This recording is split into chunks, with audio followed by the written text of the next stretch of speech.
सुरू राहते. आपल्या वारशाबद्दल सगळ्यांनाच कुतूहल असतं. ऊन, पाऊस, थंडी सारं टोकाचं. विदर्भाचा आणि त्यातल्या यवतमाळचा हवामान स्वभावाचं असं आहे. त्यामुळे ओला नाही तर कोरडा दुष्काळ, शेतीची चिंताही त्याच्या मागेच लागली आहे जणू. पण या प्रदेशाच्या भूतकाळात डोकावलं तर हाच यवतमाळ 3000 वर्षांपूर्वी हिरवागार होता. भाताची शेतं डोलत होती, गहू, तूर, मूग यांची लागवड होत होती, विकसित वस्ती होती, लोखंडी अवजारं तयार होत होती आणि इथला माणूस केवळ शेतीच नव्हे तर धातुकाम, मासेमारी आणि शिकारी देखील करत होता. हो, पुराव्यानिशी पुढे आलेला हा इतिहास आहे. यवतमाळ जिल्ह्यातल्या पाचखेड इथं नागपूर विद्यापीठाच्या पुरातत्व विभागानं उत्खनन केलं. त्यातून हा इतिहास समोर आला आहे.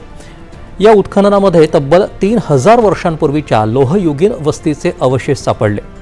घरांचा पाया, लोखंडी अवजारं, विविध प्रकारची मातीची भांडी आणि सर्वात महत्त्वाचं म्हणजे तांदूळ, गहू, तूर आणि मूग यासारख्या धान्यांचे पुरावे देखील सापडले.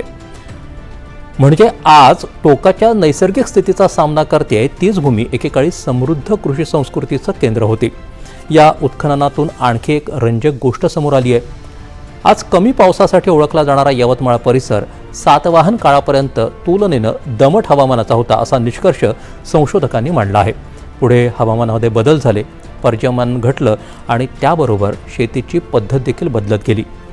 म्हणजे हवामान बदलाची चर्चा ही आजचीच नाही आहे. याचे धागेदोरे हजारो वर्षांपूर्वीपर्यंत पोहोचत आहेत. या समाजाची जीवनशैली ही तितकीच प्रगत होती.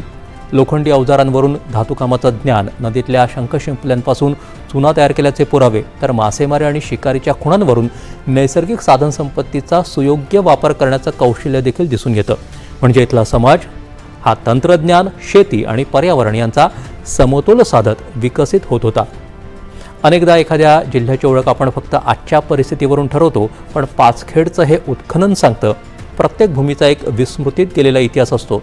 तो इतिहास जमिनीखाली शांतपणे पडून असतो आणि एखाद्या दिवशी मातीचा एक थर बाजूला झाला की हजारो वर्षांपूर्वीचं आयुष्य पुन्हा आपल्यासमोर उभं राहतं.